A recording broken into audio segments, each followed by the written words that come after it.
Hello, and welcome to Sort of the Story. I'm Janey. And I'm Max. And this is the podcast where we tell each other stories, like fairy tales and folk tales and mythology and anything else we goddamn feel like. Because it's our podcast and we make the rules. Yeah, it's a man's world, except for here, where it's two unhinged ladies' worlds. Welcome. This isn't for kids. This podcast is not for kids. There is swearing. There is occasionally excessive gore and violence in the stories that we're telling. Mild sexual nudity. themes, and we talk a lot about poop and butts. And also, you are here. Welcome. Janey, I feel like it's been so long since we recorded. You were out of town, and I feel like I'm a little bit out of practice. It does feel weird, right? Yeah. It does feel really... We're also recording on a day that we don't usually record. It's Sunday, the Lord's Day. The Lord's Day. We will go to confession directly after this. We are breaking the Sabbath. That's on Saturdays. Oh, we're breaking the... Sundeth. Good. Don't come for us, please. We're very ignorant. Yeah, I went to New York last week. Saw Cursed Child. Loved it. Told Max the entire plot yesterday while she was just trying to make food. Mm-hmm. And then today I did a TikTok live where I retold the entire plot again to 40,000 viewers. Wow. And all of them, like 45,000 of the viewers were like, is she telling Harry Potter fan fiction? What is this? Why is she talking? Is this real? What is this? That was the number one question that we got. Wow. It took me 90 minutes to tell the whole thing. I mean, the runtime of the show is 3.5 hours, so I feel like 90 minutes is not that bad, but it's not great. No. I do feel like, though, you should start just telling Harry Potter fan fiction on your lives. That means I have to start reading Harry Potter fan fiction, and I've gone 32 years without doing that. Wild. I'm gonna have to start, though. It feels like I've carved my new niche. And that's a pun, because I'm a carver. Oh, hey. Hey. Oh, wow. Yeah. How was your week while I was away? It was weird. Yeah. I went to IKEA yesterday. Forgot how weird IKEA is. It was the first time I've ever been to IKEA on my own, and it's very weird. Oh, I already told you this, but I was walking through the IKEA, and I have a lot of just anxiety in general as a person. And I kept having this feeling. I was walking past these like families who, it was on a Saturday. I was like, it was just like people in the IKEA, and I kept being like, I feel like they're like looking at me like I'm being weird or something, or like, people, like I heard someone like lean over and say something to someone that they were with, and then they both laughed, and I was like, okay, I'm being insane. They're obviously not talking about me. This isn't about me. Yeah, I was like, this is ridiculous that I'm worried about this. They're obviously not talking. These families are just here at the IKEA to get themselves some meatballs and side tables. I love the idea that, you've said this several times, the idea that you think that people mainly go to IKEA for the meatballs. That is something that I have been told. I don't like the meatballs. No, they're bad. They're bad. Lingonberries, or whatever they're called. Lingonberries are bad. Mm-hmm. They're not good. Fucking fight us, Swedes. Don't. You're all giant. Max and maybe take fun. you height-wise. There's no way I could possibly. Yeah. So I was at the IKEA, and I was just having like an insane anxiety thing. And I eventually was like able to calm down, and it wasn't like I was like freaking out or anything, but I was just like, oh, I'm uncomfortable in this IKEA. Feels like everyone's looking at me. Yeah. And I got over it, and I got all my stuff, and it was also, I went to Jacksonville, Florida, and for some fucking goddamn idiotic reason, I wore velvet sweatpants. Why did I do that? It's Why so do you hot. have those? That's so weird. I wear those all the time. I know. It's just so weird to think of velvet sweatpants. They're so comfy. They're so unnecessarily bougie. They are very pretty. Thanks. They're my favorite. But so I was like sweating my ass off. I was in this IKEA, and I finally got done, and I hauled all this heavy shit out to my car, and I got it into the trunk. And then I got into my car, and I was like, God, I'm so excited to go home. And like the AC turned on, and I was like, finally, thank God.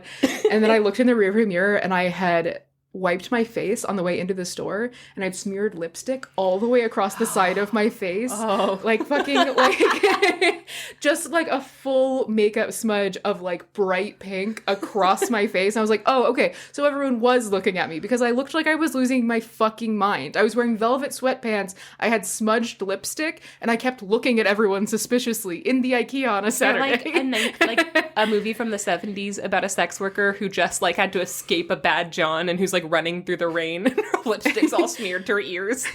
But also I really need an affordable dresser. For your child, Max, because you're only doing it to support your child who's going to be a scientist one day. Yeah, that was my yesterday. So the lesson is, sometimes when you're feeling anxious that everyone is staring at you and laughing at you, it's because they are. It's good to know that you are the main character. I am. That's nice. They're going to go home and think about you. Good for them. Yeah. I'm happy I gave him something to talk about. Yeah. And maybe, I don't know, masturbate about? Who knows? Whoa. Somebody's fetish. Let us know in the Discord. Max, speaking of the Discord, how can they join? Well, Perfect segue, no notes. no notes whatsoever. Well, Janey, if you'd like to join the Discord, which also, if you're not familiar, is sort of like a medium where you can talk to us, talk to other people who listen to the podcast, is just kind of like a big chat room. It's a big group chat. Yeah. It's nice. With 190 of your closest friends. Yeah, and they're all absolute sweethearts. But if you'd like to join the Discord, then you can follow us on Patreon for money. Oh, for money! For $3 a month, you can get access to the Patreon. No? Oh, yes. Sorry, try it again. We don't use the Patreon, really. Sorry, that confused me. I thought you were trying to say access to the Discord. Oh, I was. Okay, sorry, try again. For only $3 a month, you can get access to the Patreon, which is how you get access to the Discord. And you can hang out with us and 190 of our closest friends. 150 of those people do not talk to us on the Discord. And that's A-okay. a problem. No, that's bad, actually. Yeah, if you're on the Discord... Immediately change my stance. Yeah, if you're on the Discord and you haven't said anything yet, fucking say something. We love you. Should they say something, like, specific? Or you should make an introductions channel, just to be like, hey, if you're in the Discord and you haven't said anything yet, then introduce yourself. I think you should introduce yourself. First of all, change your name, right? So you are anonymous. And then introduce yourself with a secret, like a family secret. Oh my God. When I used to be on... Sorry, this is... Also, there's a $7 tier. You get a full free bonus episode every month. And it's quite fun. And access to episodes early. That's $7 a month. That's also on our Patreon. Join that. But also, a million years ago when I was on Tinder, I got really bored of like the like, hey, how are you? Good, how are you? Good. You know, like, so I was like, I would always open conversations with being like, hey, what's the worst thing you've ever done? And people will answer, listen, don't ask that question if you don't want the answer. I fucked up. Yeah, we've both learned the hard way. We think it's going to be quirky, but people will answer honestly and it will upset you. It is interesting. And I feel like I did get a concept of like who I was compatible with and who I wasn't very quickly. So it is an effective strategy, but also now you're going into meeting someone knowing the worst thing about them. But like I had one guy who I matched with who was really cute and I was like, what's the worst thing you've ever done? And he was like, oh, well, when I was in high school, I knocked up my girlfriend and then I moved to a different state and changed my name. And she tried to find me. And so I hired someone to tell her to leave me alone. Yeah, it's really nice to know. Like, oh, unmatched. Have a good day. Yeah, anyways. So. I did that on a subway once when I was going to an improv event with some people I didn't know. I know. I was going to this event and we were all there and it was like a ragtag group of people that didn't know each other. And so as a joke, I was like, so everybody give one secret about their lives. Go. And immediately this guy, who I should have known then. Oh, a delight. Who is a delight, but I should have known he will not balk from a challenge. No. I watched this guy challenge me to a drink off and then throw up in a cup immediately upon challenging me because he can't handle his alcohol. Poor baby. But I asked him, I was like, so what's your greatest, darkest secret, whatever, go. And he got really quiet and he's like, well, I shot my family dog. And I was like, what? And he was like, well, it wasn't just me. It was my whole family.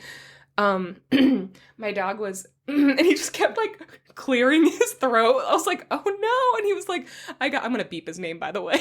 Yeah, I was just thinking, I was like, oh God, we can't release this. He was like, basically like, he was really sick and we weren't going to take him to the vet. We knew that he was like, he had been hit by a car and all that. He's like, so, my dad was like, we'll put him out of his misery. But then we were like, oh, we don't want to make my dad do that on his own. And so we all kind of held the gun. I was like, no! Jesus Christ. I don't know if that was a real story because I also wouldn't put it past him to like make something up. But For it was sure. so quick and he was so uncomfortable. I was like, oh no. And then somebody else was like, oh, one time I was sharing a room with my cousin and we masturbated next to each other. And I was like, with your cousin? And then somebody else, like literally by the time the third person went, I started panicking because I have no dark secrets. Like I never have a good one. Everybody knows everything about me. I have no boundaries, but I also don't do fucked up things. So like I have literally nothing to tell them. And so by the time they got to me, I was like, oh guys, I fucked up. I'm so sorry. I genuinely don't think I've ever done anything bad. Oh God, I'm trying to think of what I would... I know mine. It's just lame.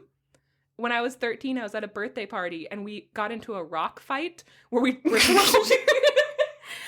That is the fucking Missouriest thing I've ever... It blows out of the water the previous Missouriest thing you ever said, which was about how to cook a frog.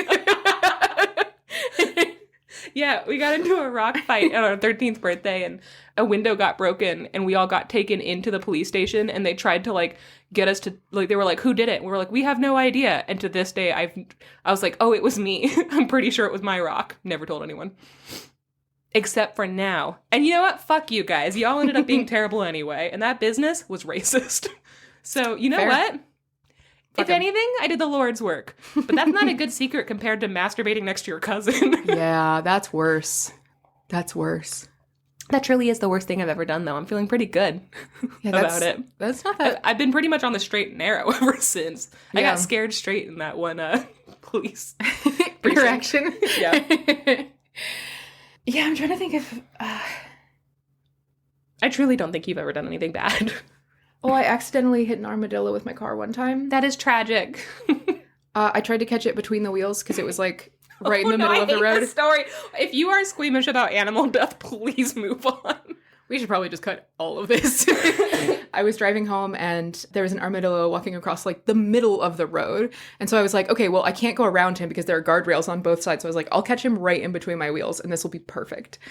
And then I like centered and I like went over and I was driving a Volkswagen Beetle, which is very low to the ground. And I did not go over him. I went over him. Aww. Yeah. Poor little thing. Also, you should know that Max's favorite animal to see in the wild is an armadillo. Mm-hmm. That's a real bummer for her. Yeah. We used to have armadillo races in my schools. You're really just... Whew, we're going to have to start making a top 10 list. You know, if you blow on their tails, they'll go whatever direction you want them to. They also carry leprosy. So, can you use an armadillo as like a weapon of biological warfare? If you stand behind their butt on like, all fours and to my enemies. And to the left. And to the right. Yeah. Oh, he's a-coming. You have a really long straw that's a bunch of straws put together, and you just, like, blow on his little tail. I think... And there's a knife taped to him. I think cooking a frog is number 1. You think that's number 1? I think so. Okay. I think number 2 is racing armadillos. I think number 3 is getting into a rock fight at somebody's 13th birthday party. And number 4 is that you have said nonchalantly to me before, me and a couple of my friends were hanging out down by the Frog Rock, which is a rock that's shaped like a frog. Okay, my town was known for Frog Rock. It's all we had.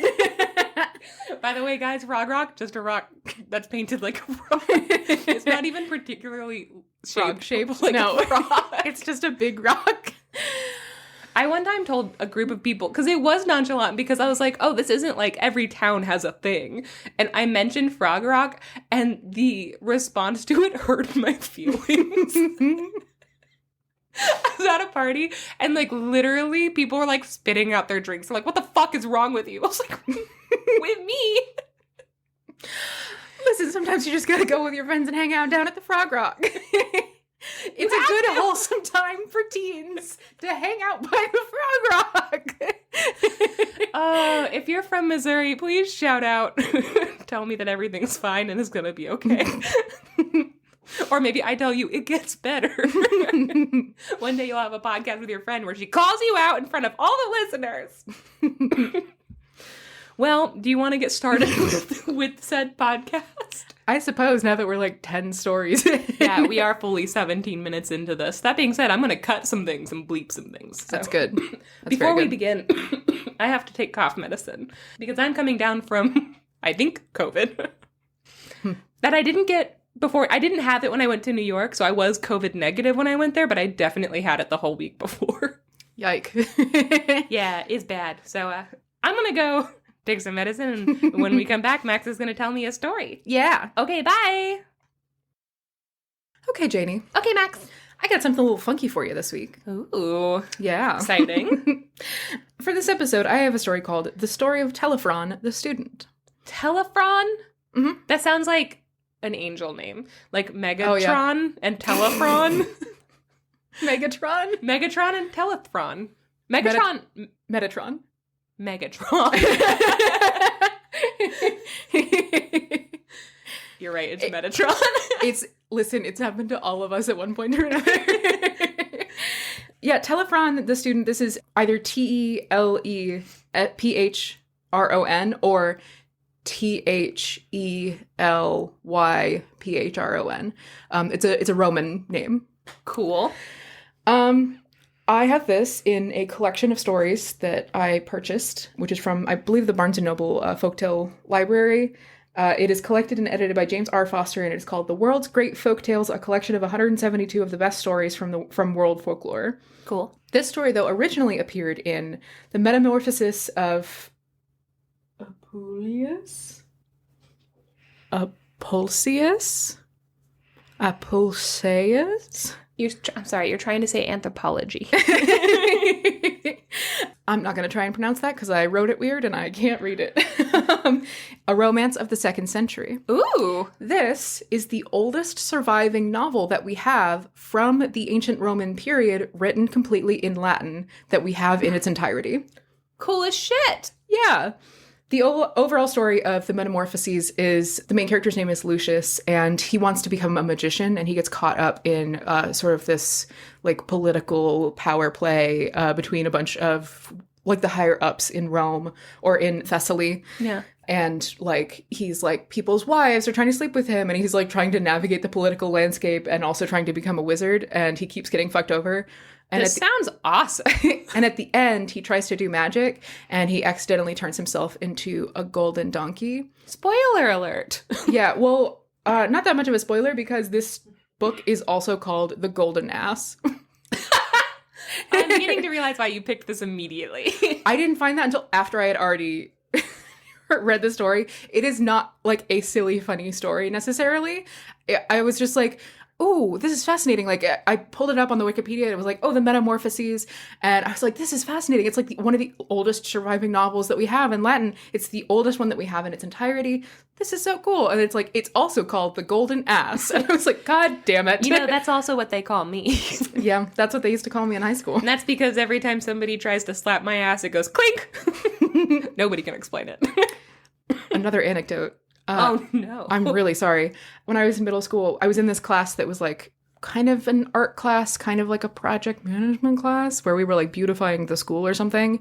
And so they had us painting quotes on the wall on the inside of one of the stairwells. Cool. And I was working on it, and I was like doing like gold detailing on the edges of some of the letters in the quote. And I was like standing on the stairs to do it on the wall and everything. And I thought I was on the second to last step, but I was actually on the bottom step. And so without looking down, I like took a step to the left and like fell.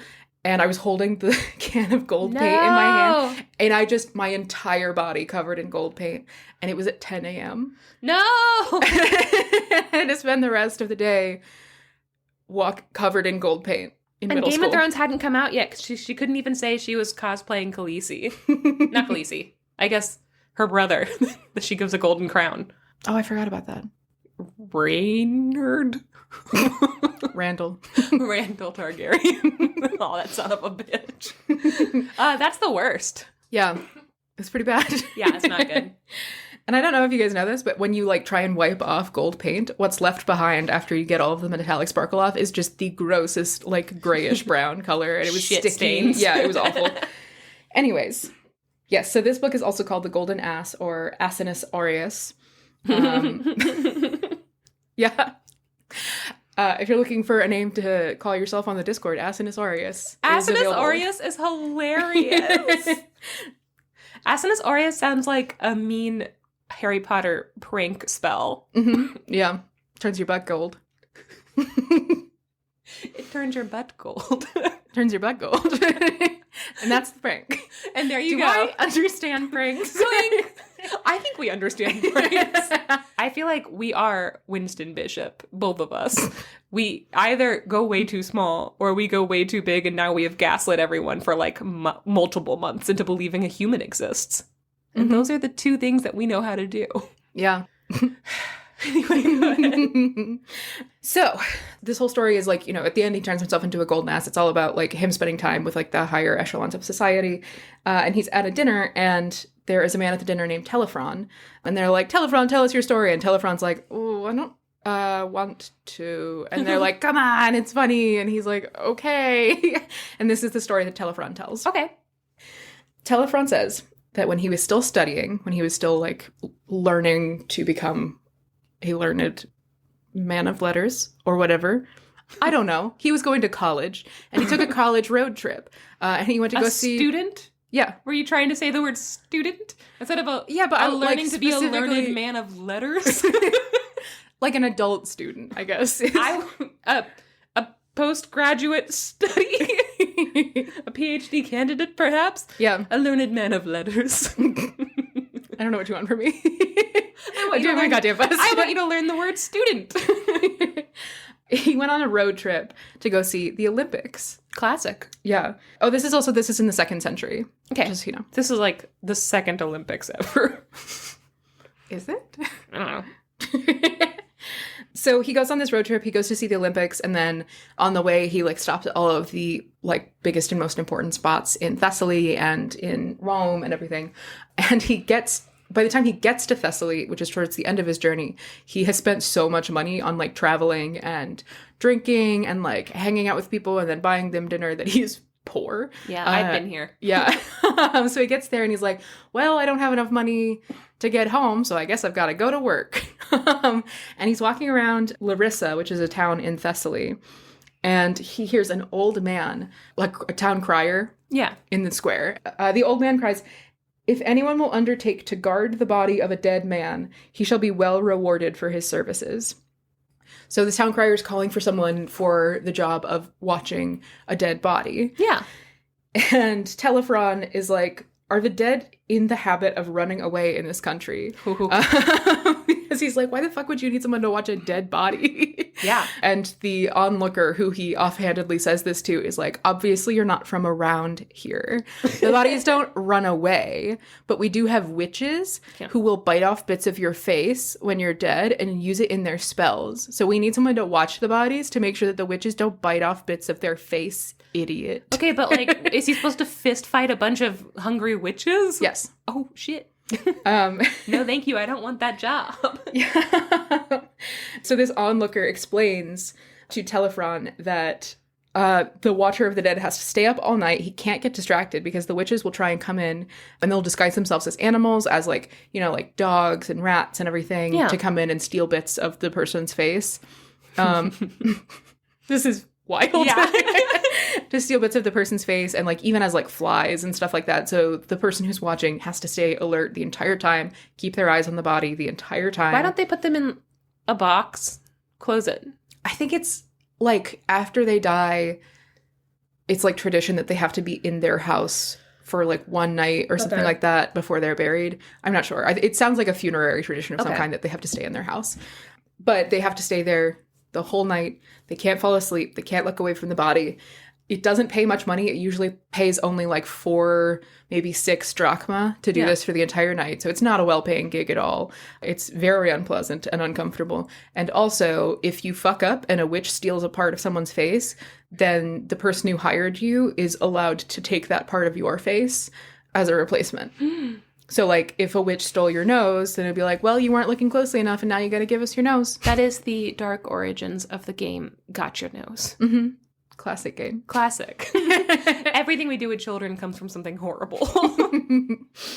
So Thelyphron is like, well, lucky for you, I'm so poor that everything sounds good, and I'll do it. He goes up to the town crier, and he's like, hello, I got just the man for the job, and it's me.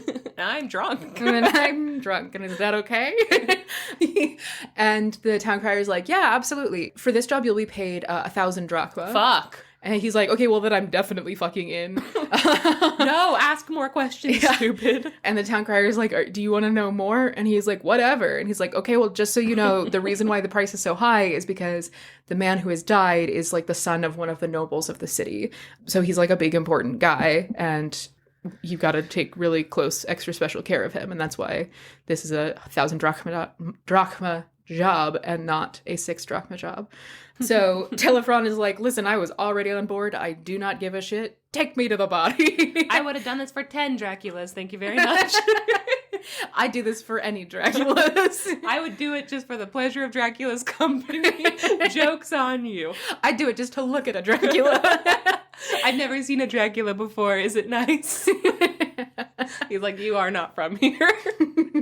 Or maybe from anywhere? What are you? So Thelyphron volunteers. The crier's like, all right, you're hired. And then he takes him to the manor house where the dead body is lying, right? Mm-hmm. They approach the house. It is a big, beautiful, lavish mansion, right? And all of the windows are shuttered and the doors are shut and it's like hung with black fabrics and everything. It's a house in mourning. Yeah. And they go inside.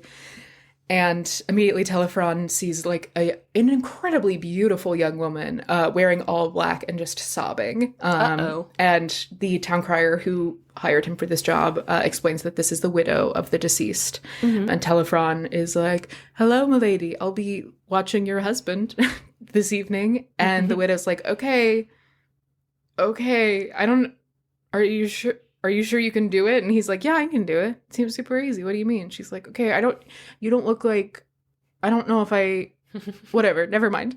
And so she goes, she gets a bunch of her attendants together and they do sort of like an inventory on the body. So they go through every part of his body and they're like, all right, he still has his nose. Everyone agree? And everyone's like, yeah, he still has his nose. And they're like, okay, one nose, check. And so they confirm that all of his parts are there. Kind of like, you know, when you like rent a car and they're like, do you notice any dings or anything? Yeah, and they like mark them down on the sheet. He had a really bad zit when he was a teenager, so there is a pore there. So we're going to go ahead and check that off. It's already missing. Exactly. So they go through every part of his body and they're like, all right, he's all here and he better be in the same condition tomorrow morning or we're going to take the corresponding part out of you, my guy. And Thelyphron is like, cool, rad, that's what I literally signed up for. And she's like, all right, are you sure you can do this? And he's like, yeah, just, you know, you don't have to worry about it. I've got it handled. All you've got to worry about is how you're going to thank me tomorrow. Maybe you should get me a special present. And she's like, sure. We'll talk about it tomorrow. He's like, okay, good. He also asks her, he's like, all right, if I'm going to do this job right, though, I'm going to need a couple things. First, I'm going to need a lamp with enough oil to burn all night. And she's like, makes sense. And then he's like, also, I'm going to need some warm water. And she's like, okay, sure. And he's like, and a few small cups of wine. She's like, And he's like, and whatever leftovers you have. And she's like, this isn't a sleepover. Okay, but he's going to be hungry. You can't have our... First of all, we don't have any leftovers. This is a house in mourning. We haven't cooked in days. And also just no, you can't just ask for leftovers. Okay, but I think he should be able to pack him a lunch. He's going to be there all night. I'm on his side. Yeah, I am too, but yeah. I also understand where she's coming from. Yeah, sure. And so she's like, all right, no to the rest of it. You can have the lamp, but fuck you. No water? So she has one of her servants go and fetch a lamp with enough oil to burn all night. So Thelyphron settles in to watch over the body all night, and it starts to get darker and darker, and he is nervous because he's like, they've all told him, like, witches are gonna try and come in, and you've got to fight them off, right? Thelyphron is like, cool, yeah, for sure.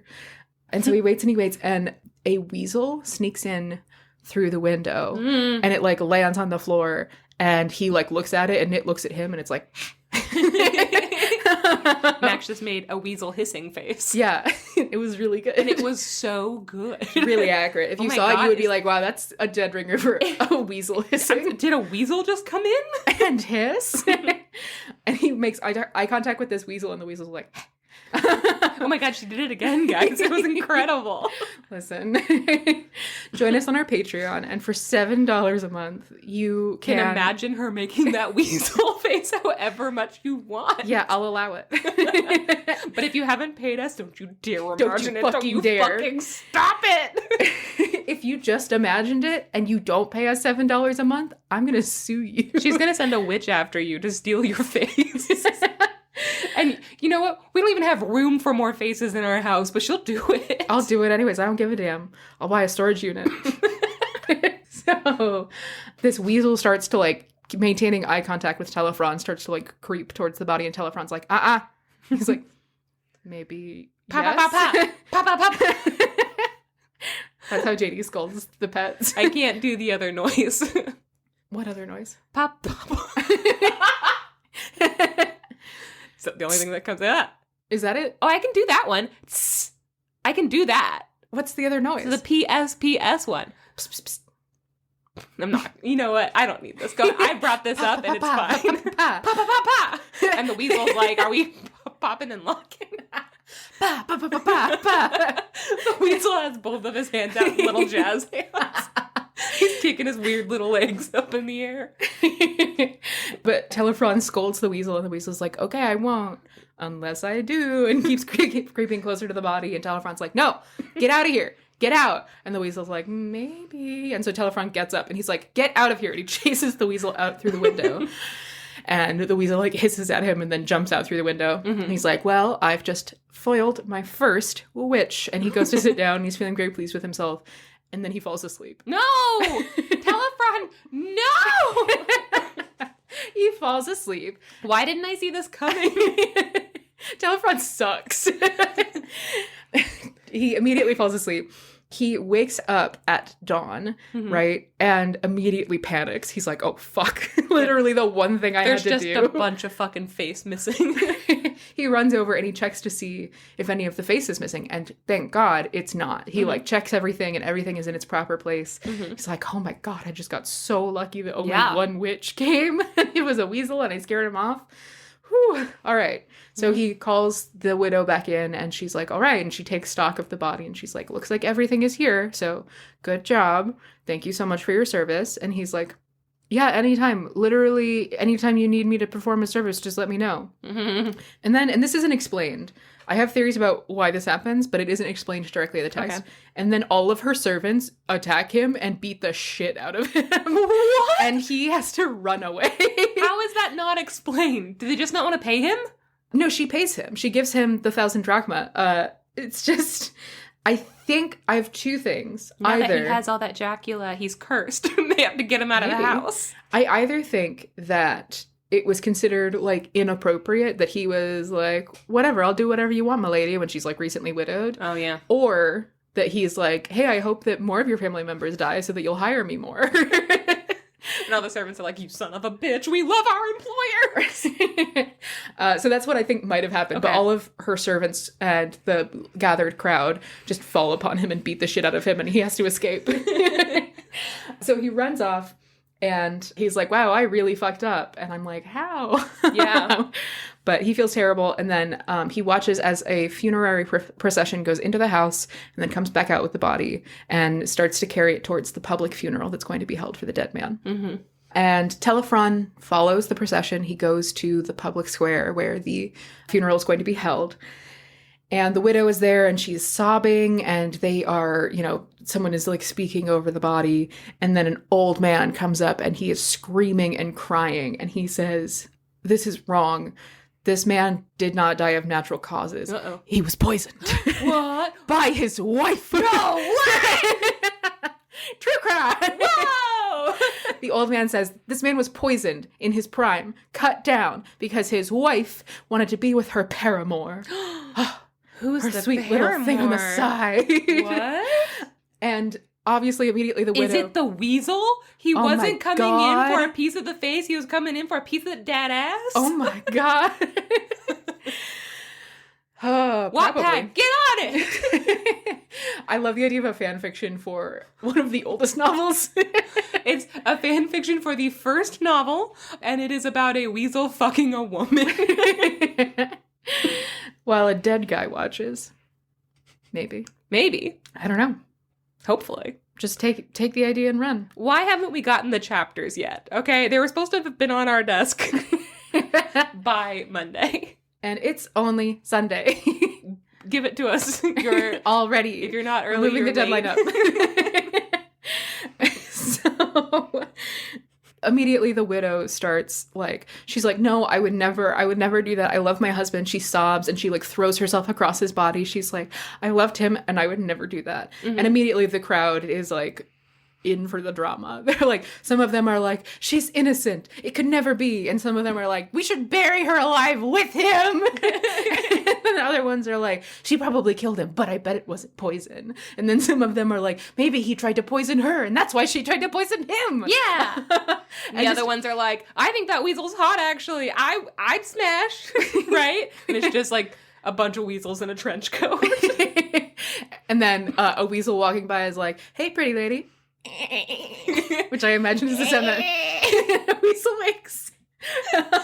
Just a trench coat and a fedora walking by and going, and she's like, not now. I'll see you later. So everyone, like, immediately a fight breaks out in the crowd because everyone's like, no, I know exactly what happened, probably. Here's what we should do. True crime is not new, guys. The obsession with true crime is as old as time. Yup. But eventually people start crying out and they're like, how can we possibly know? Like, where's the evidence? Show us the proof. Yeah. And the old man is like, I will show you the proof. I have... Who the fuck is this old man? It's not explained. He's a detective. He's the detective. Old-timey Roman detective. He's Poirot. He's Columbo. He's like, sorry. He like obviously just ran up and is like hunched over a corpse, breathing heavily. He's like, just one more thing. I am Investitron. So the old man is like, I have your proof here, right here. I have contracted Draculas, the Egyptian, who is a first-rate prophet. Okay. And in this case, prophet doesn't mean someone who sees the future. It means a necromancer. Yeah. And he's like, Draculas is going to raise the deceased and we're going to ask him who killed him. And everyone's like, yeah. Yay! Good. So Draculas comes up and he speaks over the body and he places holy herbs on the chest and mouth of the body, which also reminded me of the two snake leaves. Yeah. That's totally what it is. Yeah. Specifically because it's like an Egyptian story. Is he bringing it up? Is he bringing him up permanently? No. Okay. They're like, we're just going to bring him back for like a minute. So like Pushing Daisies rules. Yeah, where it's like, we're going to ask him why, exactly like Push It. Why didn't I make that connection? Do you think Pushing Daisies is just fan fiction off of this story? Probably. Tale as old as time. Yeah, they're like, it's for a limited period. Part of the incantation, which I won't read the entirety of, but part of it is saying like, hey, we're not asking you to break the rules of death. We're not like trying to deprive the earth of its spoils. We're just for a couple of minutes so we can figure out what the fuck is going on. Can you please bring this guy back? Right. So Draculas incants over the body and places the healing herbs on the body. And eventually they start to see the corpse's chest rise and fall. And then the corpse sits up. And horrifying. He says, why, I beseech thee, dost thou bring me back to the duties of a momentary existence after having drunk of the Lethean cup and floated on the Stygian lake? Yeah. Where he's like, hi, I was really comfy. What the fuck do you want? I was in an inner tube just floating down the goddamn river Styx. And you brought me back here where I have chores? Cruel! And honestly... Cruel wizard! Honestly, a mood. Yeah. I relate so hard to this ancient feeling of like someone coming back from the dead and being like, oh, god damn it, this shit again. Just let me die. Kill me. And Draculas says, tell us how you died and then I'll put you back. But remember, you don't go back to being dead until I say so. So if you want to go back to being dead, you got to tell us what we want to know. And the corpse says, all right, what do you want to know? And Draculas says, who killed you? And the corpse is like, oh, my wife. She poisoned me because she wanted to be with the guy that she was having an affair with. Yeah. So she poisoned me and now I'm dead. Can I go? No, if you don't mind, I'm about to have martinis with God. Ooh. I bet God likes a gin martini with a lemon twist. God likes a Cosmo because he's a messy bitch, all right? It's not a martini. God likes... I guess it's technically a martini. God likes a Cosmo. I don't think he likes, like, a neat martini. I think he likes a fucking fruity, like, brightly colored drink. I think he likes it with an umbrella. I think he clicks his long acrylic nails as he watches down, and he's like, I love the drama. Yes, slay. I think every time somebody's like, God loves me, I think he's like, God thinks you're fine, bitch.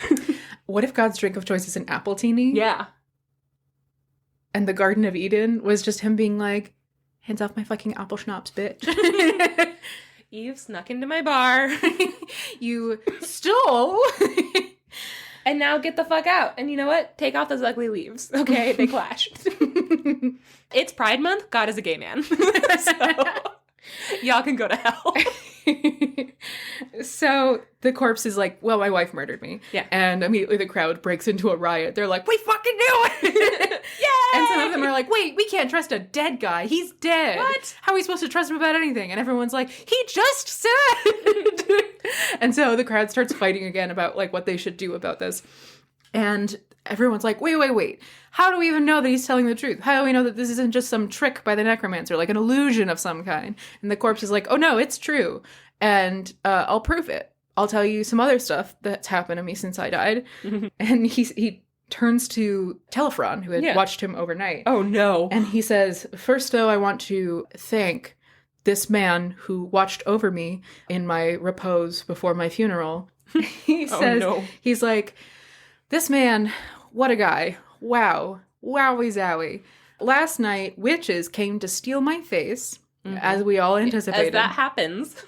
And one came in, and he was a weasel. And this guy, what a guy. Thelyphron, this guy, fucking scared off that weasel. He clapped his hands lightly and said, shoo, shoo, shoo, shoo, shoo. Get on, get. I don't love you anymore, he said to that weasel. The weasel was like, no, stop, you don't mean that. You're just hurt. Go on, get. Go on, get. Never come back, I'll never want to see you again. The weasel's like, this guy's weird. So he's like, so a weasel came in, tried to steal my face. This guy scared him off. What a guy, really. And then he fell asleep. Oh, fuck. Which, you know, could be better. And then a bunch of witches came to steal my face. The thing that he was hired to prevent. Oh, no. So just to reiterate, thanks so much, Thelyphron. God. Because when all those witches came, they called upon me to awake and come to the window so they could cut off bits of my face. But, as it happens, my name is also Thelyphron. Oh, fuck. They're both named Thelyphron. Oh, no. Reveal. Yeah. So he's like, as it just so happens, his name's also Thelyphron. And so while the witches were summoning me from the dead to try and make it a little easier for themselves to steal parts of my face, Thelyphron, still asleep, walked over to the window because he thought he was being called. And so it was really dark. The witches didn't know what was going on. So they took all the parts of his face that they wanted from my face. And so they didn't take any of my face, which is why I have all of my face. And then in order to hide that they had taken my face, which wasn't my face, it was the other Thelyphron's face, they formed wax replicas of parts of Thelyphron's face, put it on his face. So big props to Thelyphron, not so much for being vigilant, which he is not. He did a terrible job. He fell asleep immediately, but more so because he has already suffered enough for the payment he has received. Now Thelyphron's like, he has no face parts. What is real? What is real? Yeah, and then Thelyphron reaches up and he's like, no, I don't have no, that's not true. And he reaches up and he pinches his own nose and it comes off in a clump of soft wax in his hand. And then he touches his ears and they come off and they're wax as well. Horrific. And the whole crowd laughs. They laugh? They laugh. What an idiot, Thelyphron. You should have stayed awake. Then you'd still have a nose and ears. This is a real argument for insomniacs. So Thelyphron is like, no, my nose and ears. And he runs away and everyone's like, ha ha, Thelyphron. Couldn't even stay awake for one night. What a dummy. Yeah. Got tricked by witches and now he has no nose. Idiot. And Thelyphron runs away and he can never return again because he feels like such a fool for getting his nose and ears stolen by witches. Yeah. And eventually he grows his hair long so that nobody can see that he doesn't have any ears. And he wears a linen cloth over his face so that nobody can see he doesn't have a nose. And that's the end of the story. What? Yeah. And then at the end of the story, he's telling the story, and then he's like, and it's true. And he takes off his face mask, and there's just like, no nose. Yeah. Like Voldemort. Yeah. Amazing. Wild. Yeah. It's a weird one. But he's 1,000 Draculas richer, which honestly, yeah. what a lucky duck. What a lucky... That was so weird. Yeah, right? That was truly bizarre. What a weird story. I read a bunch of stories today trying to find one that I liked. And this one was just at no point did I know where it was going. Yeah. I love the idea of, it's similar to, I think it was a Japanese story that I told on a previous episode about like, what was it? There was this this traveler went to a town and all the townspeople were like, you can't stay here tonight. It's dangerous. We have to watch over, like something's going to come and eat this corpse. And he was like, well, I'll watch over it and you guys can all go. And it's the hermit. It's the hermit in his like hut up there. And then he's like, hey, were you a monster that came in to eat a body? And he's like, yeah. He got me. And then he's like, I can exercise you. And he's like, thanks. Right? Like that's how that one ends. Uh-huh. Yeah, so it's just this idea of like a watcher for the dead kind of thing, which I think is really interesting. Yeah, that is cool. Yeah, and it's also, I read a bunch of, I was trying to understand the plot of this novel, which is very convoluted, and this is like at the beginning of the story, and everyone's like, haha, Thelyphron, you idiot. Everyone around the dinner table, he's like, guys, stop making me tell the story, I know. And everyone's like, what an idiot. He couldn't even stay awake and now he doesn't have a nose. He should have known better. He should have known better. It's a parallel to, at the end of the story, Lucius, the main character. I forgot his name was Lucius. Yeah, being turned into a golden ass. I forgot that he turns into a golden ass at the end. Yeah, right? Asinosaurus. I was trying to find the story that you were talking about, and all I'm finding is truly unhinged episode titles that tell us nothing about the stories. Yeah. Don't get married, just take off your frog skin. World's Densest Baby, The Adventures of Catherine Fried Cracker Nuts. Yeah. Boar Meets World, My Life as a Teenage Casket Girl. These are all great, but like... Matitzman, Make Birds Immortal. You name all of the episodes. I know, and I forgot every single one of them. The only, here's a little bit of sort of the story trivia for you guys. The only episode that I have named is, Hey There, Delilah, What's It Like in Jawbone City? And it's the greatest. That's the greatest. It's so good. Well, guys, eventually, one day, I'll figure out what that episode is. And maybe I'll let you know. Or maybe I won't. Join the Discord for $3 to find out.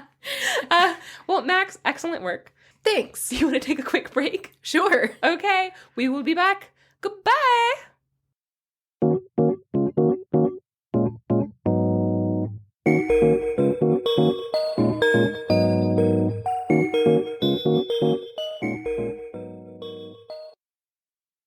Okay, Max. Janey. Max. Hello. Hi. We went through and we found what episode the story is about the guy who goes up to that hermit's hut and there's a monster who eats corpses. Mm-hmm. And it's Chicken Inky, which is episode 46. Got paranormal body issues? Pee on the Brothers Grimm. Gross. There's nothing... These titles don't tell us anything, but I do enjoy them. It's the little things. Okay, so Max, I will be telling you a story today. You're welcome. Thank you. I know you weren't expecting it, but I like to surprise you. This story was found in Andrew Lang's Lilac Fairy books. Lilac Fairy book, just the one. Mm-hmm. It was originally from Swahili Tales collected by Edward Steele, and it is called The One-Handed Girl. And it's a weird one. Buckle up. Ooh, I'm excited. Yes. There once was an elderly couple who lived in a hut under a grove of palm trees with their son and their daughter. And they were fairly well off. They were happy for many years. Like, they weren't like the richest people in the world, but they were comfortable and they were happy and they raised a nice family. But one day, the father got sick and he knew he was going to die. And so he called his children to him, and he said, "You can have my property or my blessing. Choose one." Oh, this is a setup that we've seen a couple of times. Yeah, this is a trope. And so the son chooses the property, and their daughter says, "Oh, I'll have the blessing." And so then the father dies. He gives them each those things. Shortly after this, his wife was, quote, attacked by a disease which is common in her country, end quote. Fuck you, says this book. Also, their mom died. And then, so after she was attacked by this common disease, don't worry about it. She told her children they could choose between her property or her blessing. And again, the son says, "I'll take the property." And the daughter's like, "I guess I'll have the blessing." And then she dies. So the children mourn her for the customary 7 days, as we all know is the right amount of time to mourn the passing of your parents. And on the 8th day, they were like, "Fuck you!" And then they get into a sword fight. Yeah. That's it. Yeah, that's what I was going to say. Yeah. Almost verbatim. The second the 7 days were up, the brother took all of the property that belonged to his mother and father that now belonged to him, save for a small pot and a vessel that the girl could clean corn in, which is kind of fucked up because she doesn't have any corn. He took it. Wow. And then he moved out of the hut. He just left his sister behind to fend for herself. And so she was sad and she was hungry, wondering what she would do and how she would survive, when a neighbor knocks on the door. And the neighbor's like, "Hey, I was about to boil this corn of mine, and then the pot shattered. It, like, blew up. I don't know why. Can I borrow your pot real quick? In exchange, I'll give you some corn, and then, like, I'll use your pot." And she's like, "Yeah, okay." And so she lets the neighbor borrow the pot. And the neighbor gives her a handful of corn. And so that night she has corn for dinner. And she's like, "Great," because the neighbor brought back the pot like immediately after they were done. And so she's like, "Well, that is really lucky. Okay, I'll worry about eating tomorrow." But then the next day, the same thing happened. And then the next day, the same thing happened again. Like all around the villages, like the pots were just breaking left and right. And everyone's like, "What the fuck?" So they all, by the time they were done, the only one that had a pot was this girl. And so they're like, "We'll give you some corn." And she's like, "Sure." And so she's just like eating so much corn. That is not a balanced diet. So lucky. It says, quote, "She soon grew fat with all the corn she earned." I put, no protein, though. No. One day, she found a pumpkin seed in the corner. Pumpkin seed.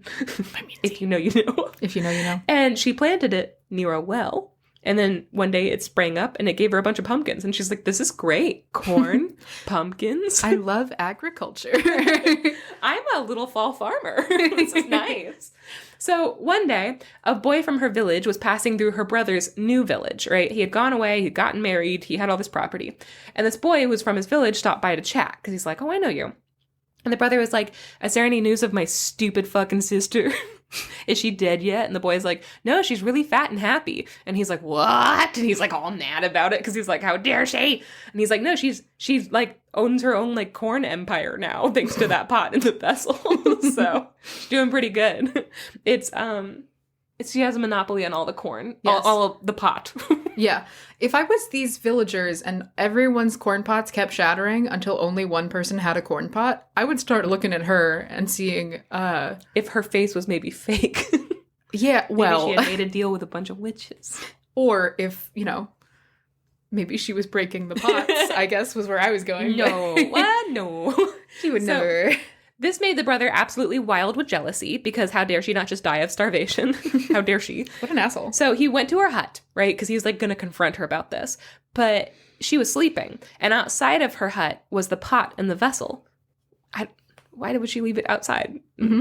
It seems very valuable. And so he was like, "Well, they're mine, so I'm going to take them." And so he steals them and he leaves. So when she wakes up, they're gone, and she's really sad. But she's not without hope, because she has all those pumpkins. Remember the pumpkins from before? Pumpkin seed. So they were so big and ripe at this point that they were almost breaking the tree they were growing on. Pumpkins in this world grow on trees, Max.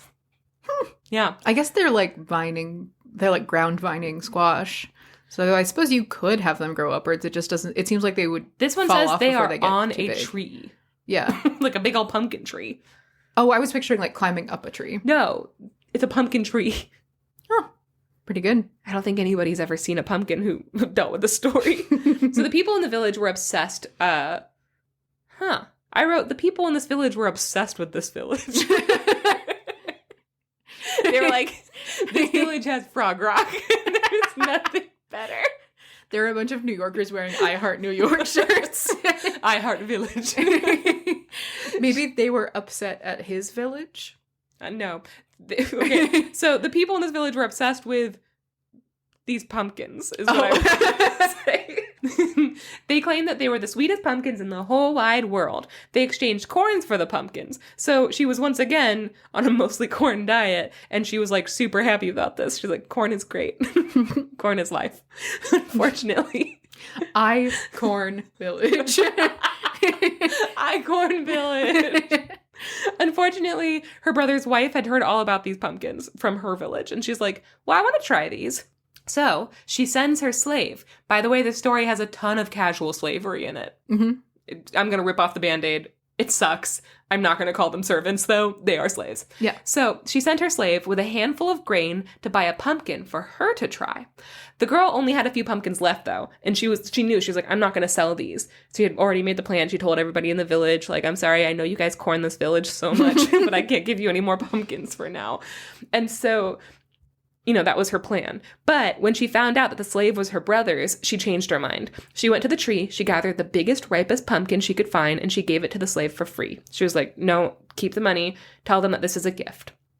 So the brother's wife was overjoyed at the sight of the pumpkin, and when she tasted it, she became immediately addicted. She sent a second slave, this is a quote, for she was a rich woman. And an asshole. Mm-hmm. She sent them back the next day and told them to get another pumpkin for her. She ate a whole goddamn pumpkin in one day. Yeah. That sounds kind of good. Goals. She actually unhinged her jaw and she put the whole pumpkin in her mouth at once. She's like, good. And then she clamped down like when a hippo eats a pumpkin. Oh, that's so good. Yeah, it's pretty great. However, this time the girl couldn't give her another because she was all out of pumpkins. They had all been eaten. She literally didn't have any for herself either. I think that was the last one. Or somebody else had come and she'd given them the last one. So the slave went back empty-handed, and the sister-in-law was furious. She told her husband, this is terrible. Your horrible sister is keeping me from these sweet, sweet pumpkins. Gotta get them pumpkins. I gotta get those gourds. I corn the gourd. I corn the gourd. And so he's like, I'm pissed. I think she broke my wife. She keeps saying, I corn the gourd. She's written, I corn the gourds in blood all over our walls. It is a blood room. So he went to his sister's hut and he found her cleaning some corn really happily. And he's like, hey, what the fuck? Why didn't you give my wife a pumpkin? And she's like, oh, I couldn't because I don't have any more pumpkins. I'm all out. And he's like, oh, I don't believe you. And so he takes this big machete and he tells her he's going to cut the entire tree down so she couldn't be selfish with it anymore because he's convinced that she's holding out on him. And so she runs after him and she grabs a hold of the tree to save it. And she's like, if you take this tree, you might as well take my arm. And he swings his knife down anyway and he cuts the tree and her hand off with it. I just remembered the title of the story. And now she is the 100 girl. The end. Did you like it? I corn the gourd. As promised.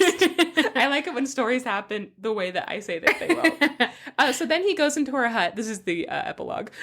After he cuts off her hand, he goes into the hut and he takes away everything he can find. And then he sold his house to a friend who had wanted it for a long time so that his sister would have nowhere to go. He literally strips her of everything. And then meanwhile... Oh, I think meant he sold his house that he lived in. No, he sold this house because it technically is his house.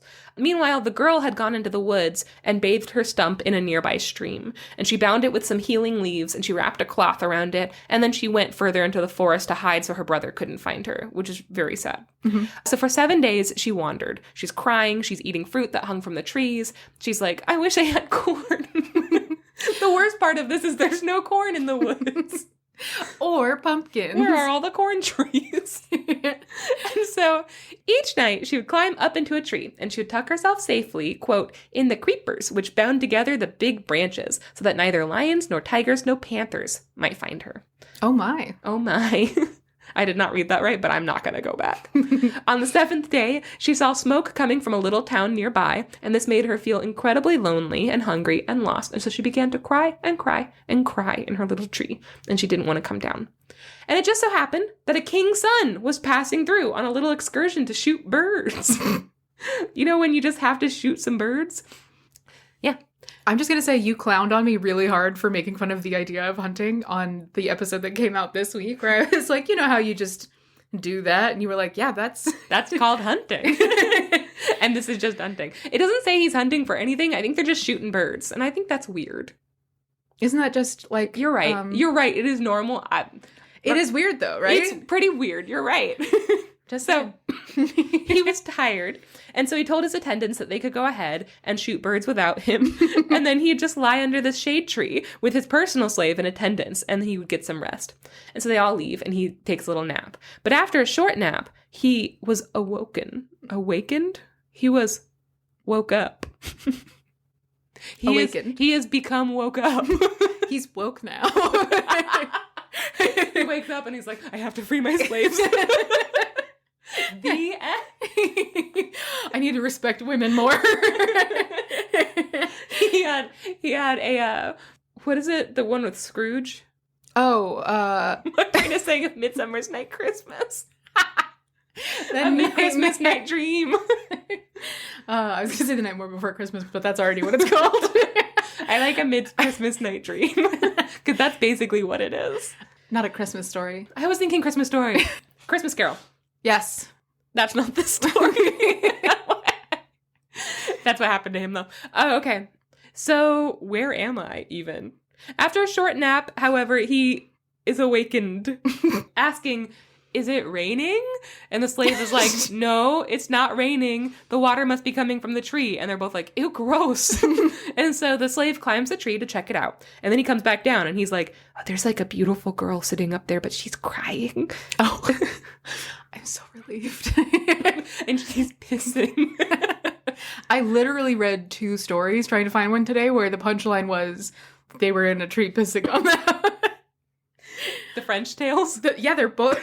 I have a collection of French stories, and all of them, the punchline is that is the they get Frenchest fucking thing. We were talking to... Sorry, tangent. We were talking today about how it's really hard to read French folktales because they're like the most beautiful story. Like the ones that are beautiful are like timeless. And then every other one is like piss and shit. It's like, why? And they're all like 2 sentences long. Yeah, they're like, what's up? There once was a woman. She was very happy. And then a witch took her head. And then a prince came and got her head back. And then he went home. And then they were married. And then she pooped on him. The end.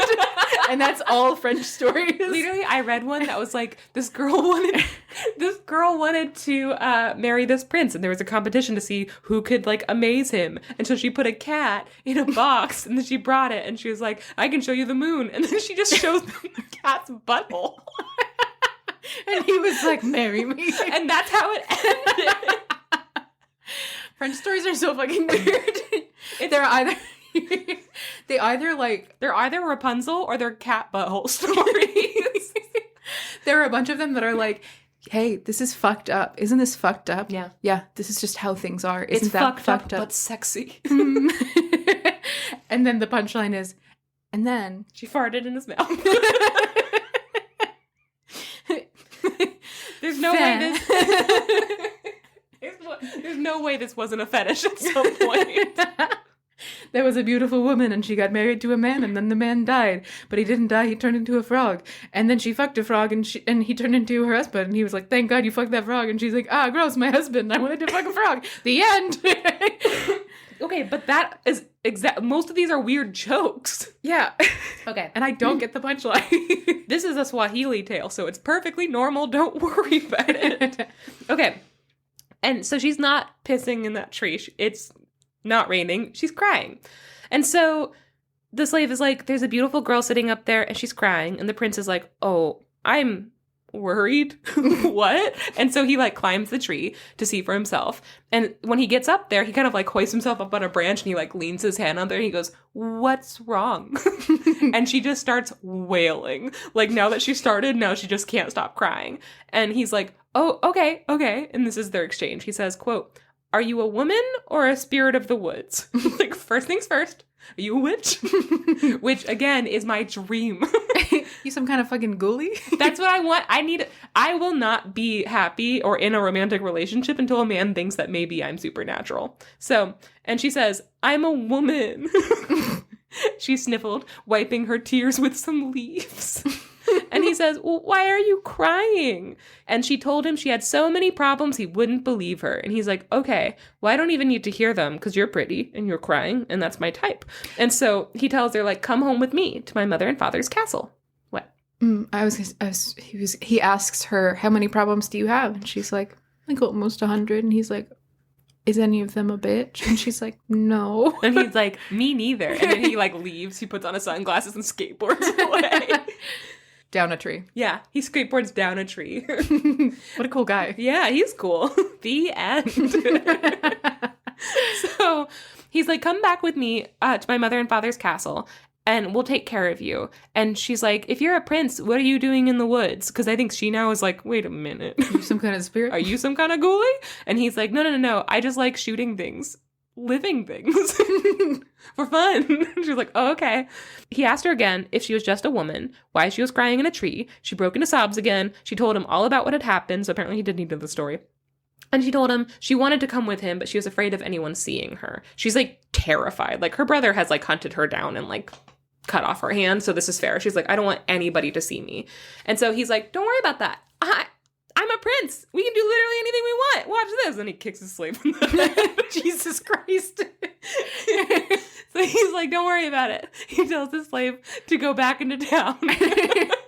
And he brings back 4 strong men and a curtained litter. And while they waited, the girl climbed down from the tree and she hid in some bushes. And soon the slave returned with the litter. They placed it on the ground very close to the bushes. And the girl climbed in and the prince climbed in after. And he told them all, like, listen, I'm really ill now and I want to go home immediately. And he wanted the litter carried right inside his own house, like right into the living room. And he's like, tell my parents that I have a fever and to send some gruel to my house quickly. Some little gruelies. And then he rode to his house and he hid her away. The next day, he went to his parents' house and he told them about the girl he had found in the woods. And he told them that she had one hand, she was very dirty, she was clearly traumatized, he had snuck her into the palace, and now he wanted to marry her. And then I put, this is exactly how I get into relationships. I wish I was joking. I wrote this a week ago. You just find a dirty person and you're in the forest and you're like, you want to hang out in my room? Well, there is like usually a list of red flags that I'm like, okay, so here's the thing. He's traumatized. He is in an empty house. His door is smashed in and there's an open, like there's just like a loose gun in the house. I wish I was describing something fake. No, these are all real facts about the last person you dated. Hilarious and tragic. Comedy and tragedy. I'm just saying, I usually go into it with the list of red flags first, and everyone's like, oh, Janey, no. And I'm like, but what if yes? Maybe this one will be different. I am a middle child. So they weren't super thrilled about her being a random forest dweller, but the prince got what the prince wanted, and so they agreed to the marriage. They were like, sure, you can marry whoever you want. We literally don't care. And so the girl became a princess. That wasn't a yawn to the story. That was just a separate yawn. You're like, oh, another princess tale. Well, I'm Wake so me impressed. up when she shits in his mouth. The only type of story I like. C'est la vie. Soon, she had a baby boy, and for a short time, she was the happiest she had ever been, even happier than when she had all that corn. But soon, what if the baby's name is Corn? I corn the corn. I corn the corn. Soon, the prince was sent on a journey by his father to visit some distant town of theirs to set right things that had gone wrong. Sure. I like how vague this story is. They're like, something was up. And he had to go fix it. Anyway, he's gone now is the point. Mm-hmm. Almost as soon as he had left, the girl's brother showed back up. He had squandered his parents' fortune and also all the riches his wife had brought him. And so now he was very poor.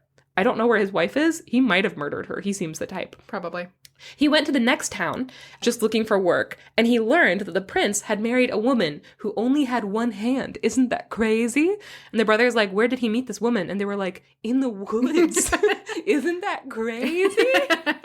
And he's like, God damn it, that's my sister! And he's like, pissed. He's like, wait, quick, follow-up question. What's her favorite food? And they're like, probably either corn or pumpkins. And he's like, damn it! God damn it!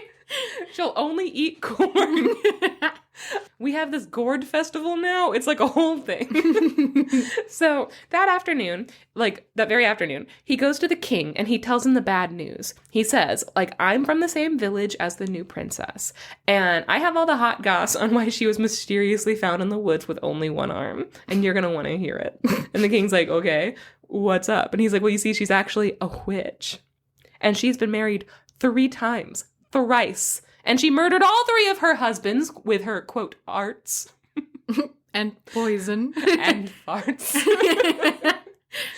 I'm in the French mindset. Mm-hmm. This is a problem. Maybe. So to punish her, the townspeople of her last village cut off her hand and turned her out into the forest.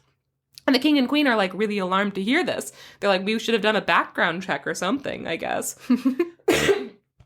At least a drug test. We should have done a drug test. It's just all corn. Like, she pees out corn kernels. Oh, God. Steady stream. So they discussed executing her without a trial, which her brother's, was her brother's eager suggestion. But they decided that killing her would mean their son might kill them. And they were like, we'd rather avoid being murdered by our son. So they would instead exile her and the baby. Sure. So this is a quote. The poor girl loved her husband very much, but just then the baby was more to her than all else in the world, and as long as she had him with her, she did not much mind anything. So she's like, okay, I'll go willingly as long as I get to take my baby with me. And they're like, sure, get the fuck out. And so she takes her baby on her hip, she hung a little earthen cooking pot around her neck, and she left her beautiful home for the forest once again. She walked for a long time, not really knowing what to do or where to go, and eventually she got tired, and she leaned against a tree, and she tried to hush her little baby to sleep, and she's about to drift off when she saw a snake slithering in the corner of her eye. And she says, I am a dead woman. Which is a quote. And that's hilarious. Ah, fuck. She doesn't move at all. She just goes, I am a dead woman. And it's just like a tiny little snake, too. I love it. However, the snake raised itself up and said, quote, open your earthen pot and let me go in. Save me from the sun and I will save you from the rain. And she's like, poetic. Okay. So she opens the pot. The snake slithers in and she put the lid back on. And after a moment, another snake slithered out, looked right, looked left. I did that opposite. Looked you did. Right, looked left. And then raised itself up to look at her and said, did a snake that looks like me, but grayer, slither past here? And she's like, nope. And it's like, damn. And slithers away again. So he was hide him from his son or from the son? S-U-N. Oh. I do like the idea of like, I don't want to play no child support. Well, now I'm confused about the snake then. This doesn't make sense. No. He's like, please save me from the sun and I'll save you from the rain. And this other snake's like, did you see my dad? Son of a bitch. Nope. I guess, like, if he had been like, can you save me from my son who is chasing me and he's also a snake and he's gonna come looking for me, she might not have said yes. Yeah. He's like, no. Trust me, this guy is real bad. So when it was gone, she uncovered the pot and the gray snake slid out. And he says, thanks. Salutations. And then he's like, oh, where are you going? And she tells it the truth. She has no idea. And the snake's like, okay, follow me. And so she does. Come to my snake house. She carries her baby in her pot until they made it to a great lake where they stopped to rest. And the snake is like, there's Erie. Oh. Yeah. Are you sure it wasn't Superior? No. It should have been, but they were too far east. So the snake is like, listen, it's really hot. And it tells her, like, you've been walking for a long time. You should bathe the baby in the cool water for a bit. And she does. She allows the baby to splash in the cool water. It is crowing with delight. The baby's having a great time. But suddenly, the baby dove down into the water and disappeared before her eyes. Oh. Like, it's sucked into a, like, dark water. And so she's terrified. She dives in after it, but she hits the bottom and doesn't find him. And she tears through the reeds. She still can't find him anywhere. She's screaming to the snake in a panic that her baby is drowned. But the snake is like, no, go in again. You need to keep looking for him. And she's like, I'm trying. I can't. And he says, feel around everywhere. Quote, even amongst the trees that have their roots in the water. And she's like, okay, I was just there, but fine. And so she swims over to the trees, where all of these, like, roots are gnarled in the water. And she puts her whole hand, like her whole left hand in the roots, and she's wriggling her fingers in the smallest crannies, but she doesn't find him. And then she catches a catfish with her hands. And she marries that catfish. She noodles. She forgets about the baby. The classic noodle-canoodle gambit. So the snake called out to her and said, "Put your other arm in." And she's crying. And she's like, "That's not going to help. I don't have a hand with that arm. I can't, like, grab anything." And he's like, "No, just do it. Stop arguing." She's like, "Okay." And so she does as she's told. And as soon as she had, her wounded arm touched something round and soft lying between two stones in a clump of reeds. And she shouts, "My baby!" And she pulls her baby out of the water. It's unhurt and it's laughing and, like, spitting up all this water. Wow, this is great. And she lifted him above her head and she's like, oh my gosh, she's so happy. It takes her a moment to realize that she's holding him with two hands. Her other hand had magically grown back when she reached it into the water. And it says, quote, "And from sheer joy, she burst into tears." So the snake lets her cry for a little bit, and then he takes her to his home so she and the baby could live with his family, his snake family. Oh, yep, in his snake house. In his snake house. He told his parents all about... Outback snake house. She's in the Outback snake house. He told his parents all about how she had saved him from his mortal enemy, that other less gray snake. And they were so grateful, they vowed to take care of them. They fed the baby milk from coconuts. This is a quote that fucking killed me. Are you ready? Mm-hmm. They got milk from coconuts, quote, "that they persuaded their friends the monkeys to crack." I really like that quote. It's really good. Well, she rested in a hammock made of creepers, and they carried fruit tied up in their tails for her to eat, and they, like, gave her all these bloomin' onions. And they were like, "Please, gorge yourself, mate." And she finally felt safe. Weeks passed by. So, like, straight up, his parents become snake grandparents, and they take care of her baby and, like, make sure that they are always fed. Like, they're just very nice. I love and it. she trusts her baby to be taken care of by all these snakes. Like, oh, it's really nice. So weeks pass by, and she's having a blast living with the snakes. She's loving it. But the prince was having a different experience. Remember him? He exists. Oh, right. He's off doing something to help someone. So he fell ill, and he had to get nursed back to health in a distant kingdom before he could return home. When he returned home, he found a strange new servant standing behind his father's throne, waving peacock feathers over the king's head. It was the girl's brother. He had gotten a cushy new job, and he was loving his new life. The prince asked where his wife was, and they told him that she and the baby were dead. And he's like, "Oh no, like both of them?" And they're like, "Yeah, both of them. They got sick and they died immediately. So, like, it's not our fault." And he's like, "Can you take me to their graves?" And they bring him to two beautiful tombs that they had built to trick him.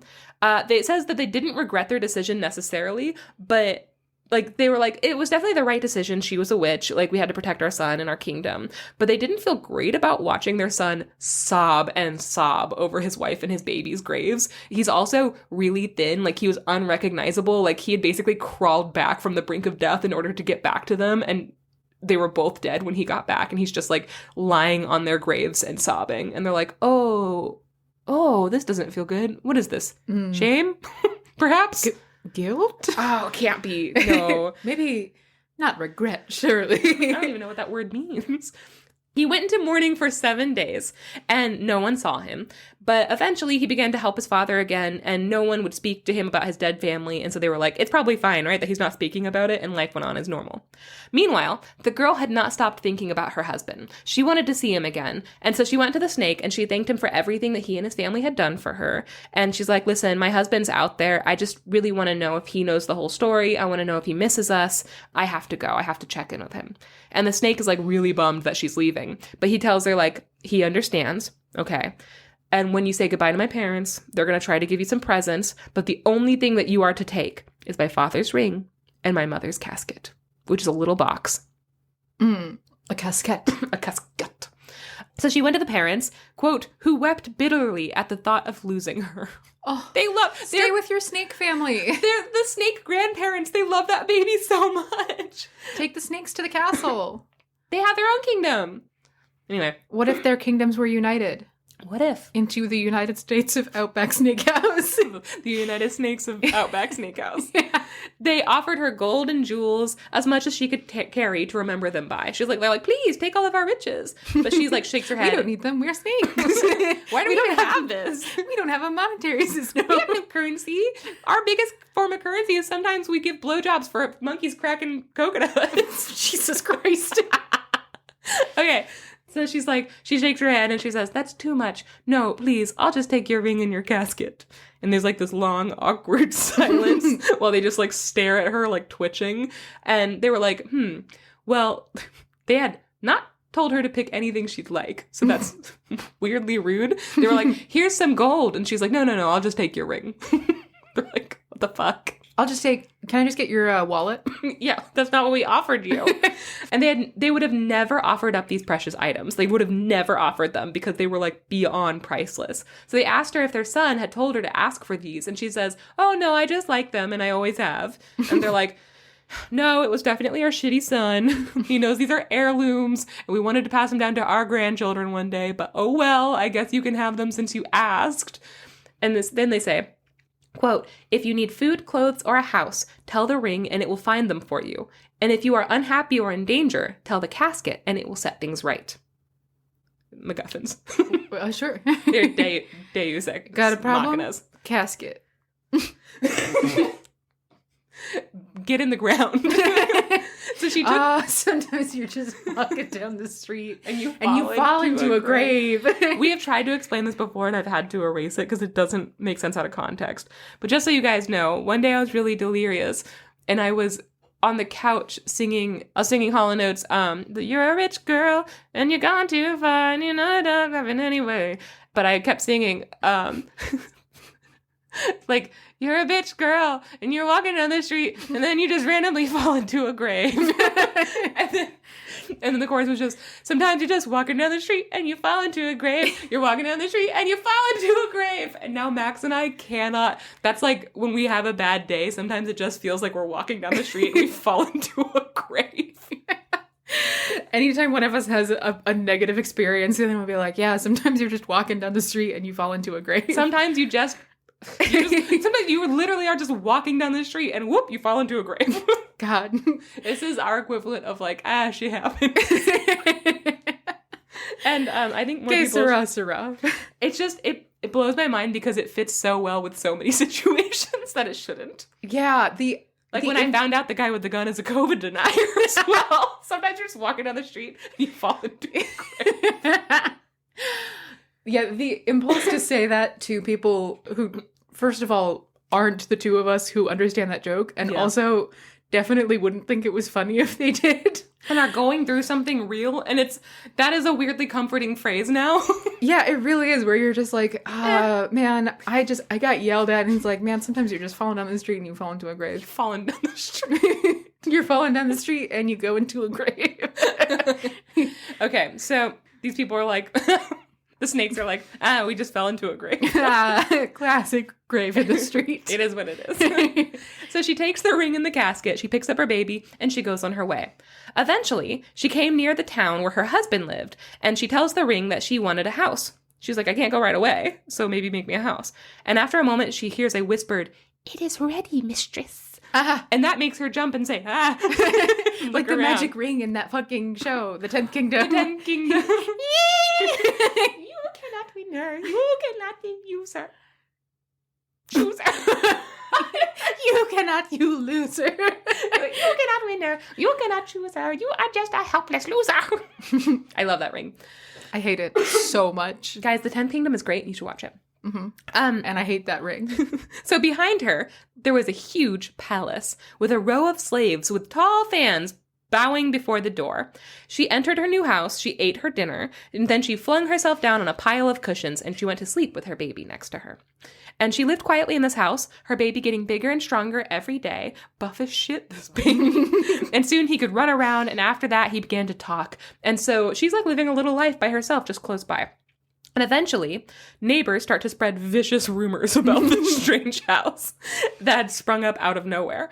And they were like, that's a weird single lady with her weird single baby living in that house. Like, where did they come from?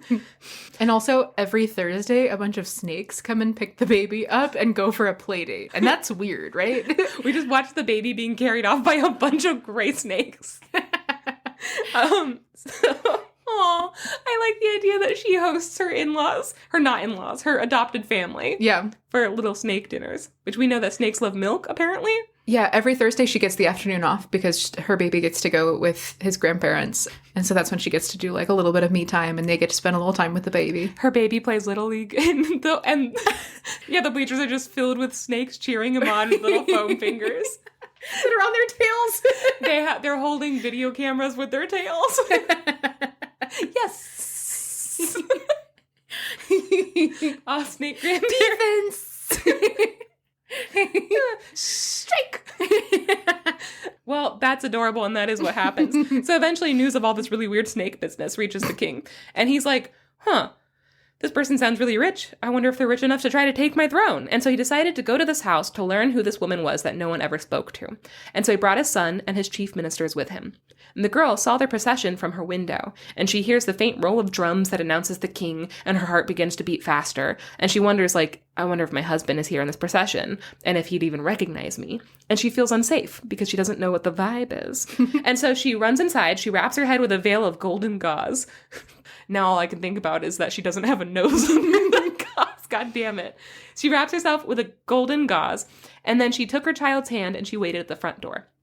And she invited the king and the procession in for dinner, and they sat at a beautiful table covered in golden cups and baskets filled with fruit. They sat on cushions and were served by slaves, while the ministers, one of them her own brother, stood behind the king and the prince. And she was really upset to see her brother, right? She was like, this is triggering. He's in my house. But she doesn't react. She also didn't dare look at her husband, who didn't seem to recognize her at first, but she's like actively trying really hard not to make eye contact with him. And eventually, after they had eaten, the king asked her to tell them her story. Who was she? Why was she here? What's up with all the framed photos of you and a bunch of snakes? Is that snake holding your baby? What is this? I'm sorry, is your baby wearing a, like, custom little onesie made of snakeskin? Yes. It's all reclaimed, don't worry. Ethically sourced grandpa snakeskin. Ugh. Okay, so she bowed her head, she drew her little boy into her lap, because he was sleeping, and she like just holding him while he's sleeping. And she began to tell the story of her life. She talked about her parents dying and how she had opted for their blessing while her brother had taken their property. And as he listened, her brother stopped waving the peacock feather that he was like holding above the king's head. And he's like, oh, fuck. Oh, fuck. Oh, no. And he's like, should I run? But he realizes, like, he can't run out of the palace. He'll be seized for trying to desert his post. And so he's forced to just kind of sit there and listen helplessly as she described how her horrible, evil brother had cut off her hand and drove her into the forest. So the girl continues with her story. She's still not looking at the prince. But when she got to the part where she had sat weeping in the tree, the prince jumps up and he cries, "It's my wife!" And he grabs her and he pulls her in, like, into him, her and the sleeping baby. And he's sobbing that they're not dead and that they were alive and oh my God. And so he's asking her, like, oh, what happened to you? Why are you here? And she's like, well, let me finish my story. Could you sit back down, please? You interrupted me. We've talked about this. I'm speaking. Please don't undermine me in front of your parents. And my in-laws. Come on in, guys. Just a bunch of snakes. So she tells them all about how her brother had come in disguise as a random villager, how he had advised the king to murder her, but because they were kind, they decided to exile her instead. And she points out, like, listen, if I hadn't been exiled, I never would have met my snake family who gave me back my hand. So it's all for the best in the end, right? And now our son has, like, a really good support system of, like, really caring individuals who want to, like, raise him to be really good snake men. So, and so the prince is like, okay, I guess I'll forgive my parents, but what do you want to be done with your brother? And she says, put him out of the town. The end. Counterpoint. I thought for Feed him to the snakes. Give the snakes a gift. Okay, so I thought for sure this was going to end with all of the horrific, like, tie him to multiple horses and have him, like, dragged out into the city, you know, like, all the crazy things. But she's literally like, put him in the forest. Let's see if he survives. I did. Yeah, and also, he can't fend for himself and never has had to. Yeah. So it's still a death, but also it's exile him. That's what they did to me. Yeah, death by incompetence. Yeah. Death by incompetence. Just, I have one note, and this is ATU type 706, the girl without hands. Half right. Did she use the casket? Okay, I'm so happy you brought this up. No.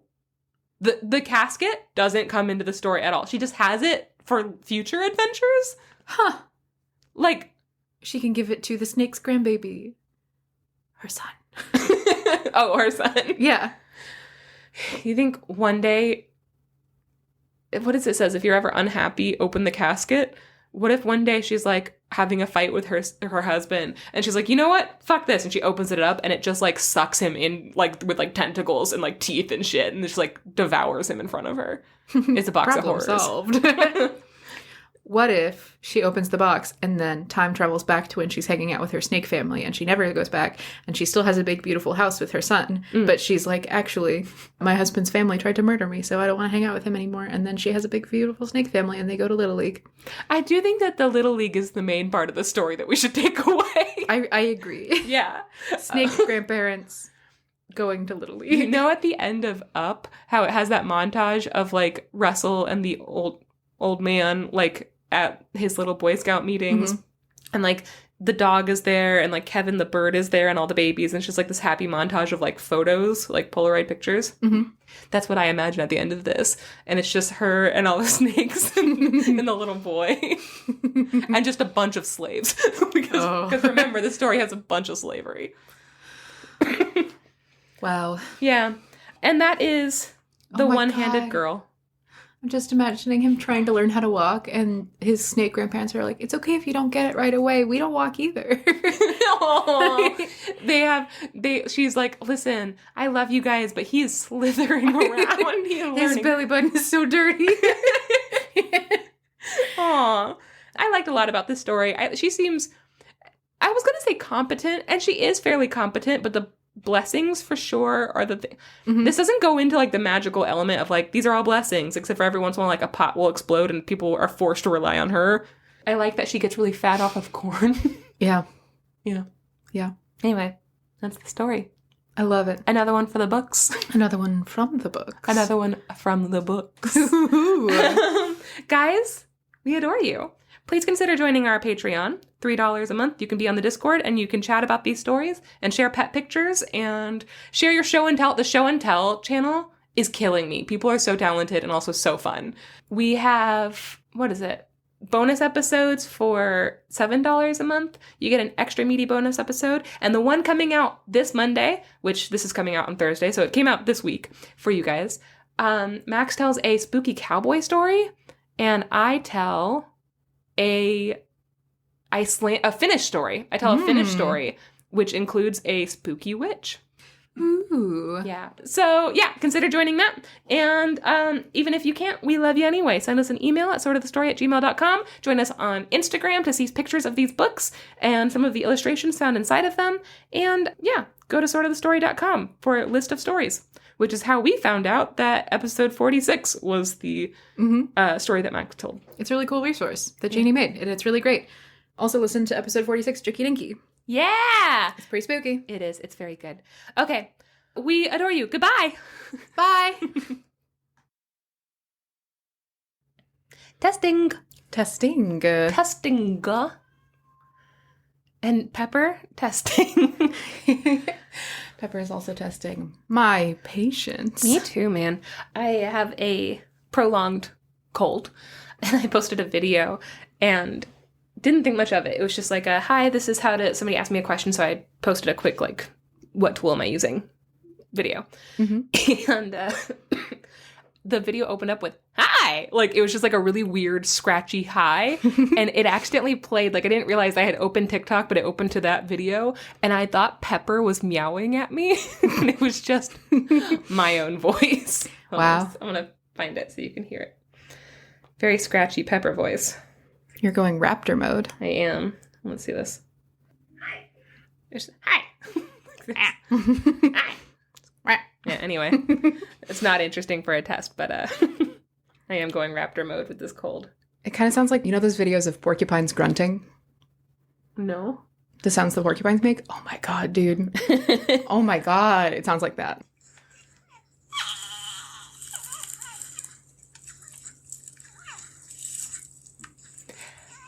That sounds like Francis.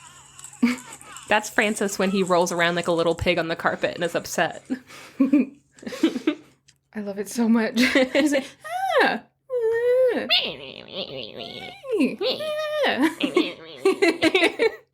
Classic. You sure are chatty, buddy. I would love to touch a porcupine, but alas. There's Bucky. There are obstacles to me getting what I want.